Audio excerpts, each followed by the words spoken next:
अस्सलाम वालेकुम, welcome to रज़ी क्रिकेट यूट्यूब चैनल। और आज मैं दो तीन बातें आपके साथ डिस्कस करूंगा। भारतीय मीडिया जो प्रोपेगेंडा चला रहा है उस हवाले से मोहसिन नकवी ने क्या पाकिस्तान की शान बढ़ाई है, इस हवाले से भी बात करेंगे। और किस तरह मोहसिन नकवी ने बीसीसीआई को तिगनी का नाच नचवाया है, इस हवाले से हम बात करेंगे। और पाकिस्तान की स्क्वाड के हवाले से भी बात होगी। प्लस सलमान अली आगा कैप्टन मजीद होंगे या नहीं, इस हवाले से भी हम डिस्कस करते हैं। सबसे पहले मैं बात करूंगा भारतीय मीडिया के प्रोपोगेंडे पर। आप अंदाज़ा करें, मैं एक वीडियो देख रहा था, इजाज बाखरी साहब पाकिस्तान के बड़े अच्छे स्पोर्ट्स जर्नलिस्ट हैं, यूट्यूब पे भी बड़े एक्टिव हैं, फेसबुक के ऊपर भी बड़े एक्टिव हैं। उन्होंने एक आज पोस्ट लगाई फेसबुक पे, भारतीय मीडिया प्रोपेगेंडा कर रहा है कि जी मोहसिन नकवी साहब ने उनसे माफ़ी मांगी है कि जी मैंने ट्रॉफ़ी नहीं दी, मैं माजरत करता हूँ, आप आएँ मेरे से ट्रॉफ़ी ले जाएं। यार ये किस तरह की बातें कर रहा है भारतीय मीडिया? इनको पता ही नहीं है कि मोहसिन नकवी ने क्या गेम खेली है इनके साथ। आप तो अपनी इंसल्ट खुद करवा रहे हैं। इंडियन मीडिया कुछ होश के नाहुन ले आपको पता ही नहीं है कि आपने कितनी बेइज्जती करवा ली अपनी, कुछ पता नहीं है आपको। आपके कैप्टन सूर्या कुमार यादव अब ये स्टेटमेंट्स दे रहे हैं कि भाई हम तो घंटा वेट करते रहे हैं, हमें ट्रॉफी दी नहीं गई, हालांकि हम जीते हैं। उधर से मोहसिन नकवी साहब वो कहते जी मैं 1 घंटा क्लाउन की तरह खड़ा रहा हूं वहां, ये खुद नहीं आए।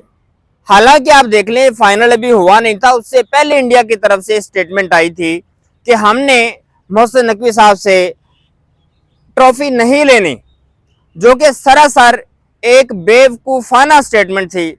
इतना घटिया फैसला था इंडिया की जानिब से, इतने घटिया प्रोपोगेंडे कर रहे थे ये लोग।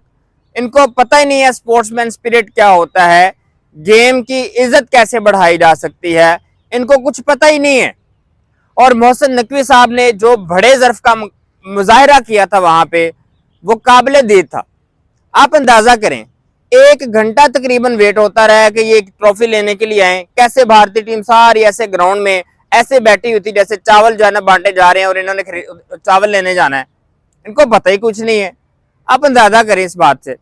अब जब एसीसी का इजलास हुआ दुबई में, तो राजीव शुक्ला जो कि इंडिया के एक्स वाइस प्रेसिडेंट भी रहे हैं बीसीसीआई के, वो कहते जी हमें ट्रॉफी दे दें। अब तो मोहसिन नकवी साहब ने जो स्टेटमेंट दी है उनके मुंह पे थप्पड़ है बेसिकली ये स्टेटमेंट। उन्होंने कहा भाई मैं क्लाउन की तरह, कार्टून की तरह घंटा खड़ा रहा हूं वहां ग्राउंड में, सारी दुनिया के सामने तमाशा बना रहा हूं, कोई ट्रॉफी नहीं लेने आया। अब एक ही बात है सिर्फ, और वो बात ये है कि भाई अगर तो आपको ट्रॉफी चाहिए तो मेरे ऑफिस में आए, अपना जो कप्तान है आपका वो मेरे ऑफिस में आए, पब्लिकली माजरत करे कि भाई हमने जो ट्रॉफी नहीं ली थी, माजरत करते हैं, तो फिर मैं उनको ट्रॉफी दूंगा, अदरवाइज कोई ट्रॉफी नहीं है।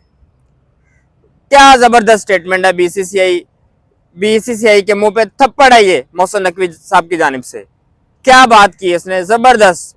इस मामले में तो क्या ही बात की इसने, क्या बात है। मैं समझता हूं कि इससे बड़ी स्टेटमेंट मोहसिन नकवी साहब की जानिब से नहीं हो सकती थी, और वो उन्होंने दी है स्टेटमेंट, जबरदस्त किस्म की स्टेटमेंट दी है। और जिस तरह से भारतीय क्रिकेटर्स जो एक्स क्रिकेटर्स हैं उनकी बात भी आप देखें, जैसे आप देखें सुनील गावस्कर है, उन्होंने भी ये बात की है कि भाई जब आप पाकिस्तान के साथ खेल चुके हैं तो आपको हाथ मिलाने में या ट्रॉफी ना लेने में क्या मसला है। ट्रॉफी लो, आप हाथ मिलाओ, आप पूरी गेम खेलो, अगर खेलनी तो, नहीं खेलनी तो ना खेलो, एक साइड पे होके रहो ना। दरमियान में तो रास्ते जो होते हैं वो मुनाफिकों के होते हैं। आप तो मुनाफिकों में है कि खेल भी रहे हो और कहते हो हमने खेला भी नहीं, हमने सलाम भी नहीं लेना। ये किधर की क्रिकेट है आपकी? पता ही नहीं है क्रिकेट का यार आप लोगों को। ठीक है, मतलब क्रिकेट आपने अच्छी खेली है, मैं उस सेंस में नहीं कह रहा हूँ, मैं इस सेंस में कह रहा हूँ कि आपको स्पोर्ट्समैन स्पिरिट नहीं आती। क्रिकेट आपकी माशाल्लाह से ठीक है, आपने जीता, हमसे 3 मैचेस जीते, हमने आपको अप्रिशिएट किया, हमने आपकी जीत के ऊपर भी क्लैपिंग की और हमारे अपने खिलाड़ियों को हमने कहा कि भाई अपनी क्रिकेट को इंप्रूव करें। तो ऐसा ही होना चाहिए। हम यही कर रहे हैं। 90s के अंदर जब हमारे खिलाड़ी आप लोगों को ऐसे रोन देते थे, जैसे कीनिया की टीम थी, जैसे गली मोहल्ले की कोई टीम थी, उस वक्त हम में तो इतना गुरूर नहीं था। आप लोगों में इतना गुरूर कहां से आ गया? ये तरीकाकार है आपका। आईसीसी किस तरह के प्रोपेगेंडे कर रहे हैं पीसीबी के साथ। मियां दास साहब कह रहे हैं कि जब हम आईसीसी के चेयरमैन बने तो फिर आप लोगों ने रोना है। हमारे जुवेद मियां दास ग्रेट बैटर, जो कि इंडिया को हर दफा तिगनी का नाच नचवाते होते थे, याद होगा आप लोगों को। आज भी पाकिस्तान आप लोगों से मैचेस के हवाले से आगे है, ज्यादा जो मैच हम भी जीते हैं आप लोगों से, ये बात ध्यान में रखें आप लोग। खैर, मोहसिन नकवी ने जो आपको तिगनी का नाच नचवाया उसकी तो क्या ही बात है ना, जबरदस्त किस्म की उन्होंने जो थप्पड़ रसीद किया आपके मुंह पे, वो तो एक अलग बात हुई। प्लस आगा साहब, मैं फुरकान भट्टी साहब को ये कहूंगा जो कहते थे ना 14 का मैच चाहिए, 21 का मैच चाहिए, 28 का चाहिए, अब मैं कहूंगा आगा की रिटायरमेंट चाहिए। क्या जरूरत है अगर ऐसे प्लेयर को T20 के अंदर रखने की और फिर कैप्टन बना देने की? ये तो कोई बात नहीं कि वो बंदा कैप्टन बन गया है जिसको पता ही नहीं है T20 होती क्या है। अच्छा खासा मैच हम ये जीत सकते थे 148 करके भी, 147 का टारगेट दे के भी हम लोग ये जीत सकते थे, लेकिन कैप्टनसी ठीक नहीं थी, इसलिए नहीं जीत सके हम लोग। तो आगा की जगह पे अब आपको किसी और को मौका देना चाहिए। ठीक है, बाबर आजम को आप ना कैप्टन बनाए, लेकिन एटलीस्ट टीम में जरूर रखें आप। इस एशिया कप में ये वाजिया हो चुका है कि बाबर के बगैर आपकी वानडोन और मिडल ऑर्डर आपका कुछ नहीं है। So be careful for the next time.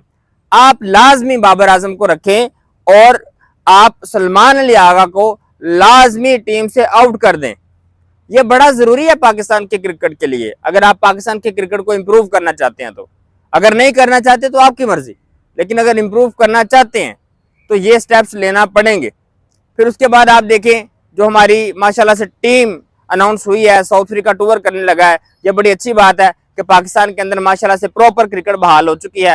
हालांकि इंडिया ने उसके ऊपर भी प्रोपेगेंडा किया है। सारी दुनिया की टीमें सेव है हमारे मुल्क के अंदर, सिर्फ एक नहीं सेव तो इंडिया ने सेव। साउथ अफ्रीका आ रही है, लेजेंड जबरदस्त किस्म की टीम, और वो आ रही है पाकिस्तान में। पाकिस्तान की जो स्क्वाड अनाउंस हुई है वो आपके सामने है। शान मसूद कैप्टन है टेस्ट के, आमिर जमाल, अब्दुल्ला शफीक, अबरार अहमद, आसिफ अफरीदी, बाबर आजम, फैसल अकरम, हसन अली, इमामुल हक, कामरान गुलाम, खुर्रम शहजाद, मोहम्मद रिजवान विकेट कीपर, नुमान अली, रुहेल नाजिर, साजिद खान, सलमान अली आगा फिर यहाँ पे शामिल है। ठीक है, टेस्ट के लिए तो बेहतर है कि T20 के अंदर इसको नहीं होना चाहिए। उसके बाद साउथ शकील और शाहीन शाह अफरीदी, ये हमारी स्क्वाड है साउथ अफ्रीका टूर के लिए टेस्ट मैचेस की। ओडीआई और T20 की स्क्वाड भी आपके साथ शेयर करेंगे जब ओडीआई और T20 के मैचेस होंगे। अब आप ये मुझे बताएं मोहसिन नकवी साहब का फैसला कैसा था, प्लस सलमान अली आगा को अब वाकई में T20 का कैप्टन होना चाहिए या बाहर निकालना चाहिए? क्योंकि मेरी सजेशन तो यह है कि बाहर निकाल दें। उसके बाद जो हमारी टीम अनाउंस हुई है टेस्ट मैचेस के लिए, इस हवाले से भी अपनी राय का इजहार करें। अगेन मोहसिन नकवी साहब को सल्यूट है इस बात पे जो उन्होंने ऐसा स्लैब रसीद किया है इंडियन के मुंह पे, इंडियन मीडिया के मुंह पे, बीसीसीआई के मुंह पे। क्या बात है, जबरदस्त किस्म की बात की मोहसिन नकवी साहब ने। मैं अगेन अप्रिशिएट करूंगा, अगेन सल्यूट करूंगा मोहसिन नकवी साहब को, जो उन्होंने पाकिस्तान की शान बढ़ाई है। ट्रॉफी नहीं ली तो उनका ये है कि शायद हमने पाकिस्तान को जलील किया है, हालांकि उन्होंने अपने आप को जलील किया है। दुनिया में मुंह दिखाने के लायक नहीं रहे इस वक्त वो लोग जो पाकिस्तान को ये कह रहे थे। बहरहाल, आपको अगर ये वीडियो अच्छी लगी हो तो आप इस वीडियो को शेयर जरूर करें, कमेंट सेक्शन में कमेंट जरूर करें और लाइक जरूर करें, शेयर करना मत भूलिएगा। Thank you very much.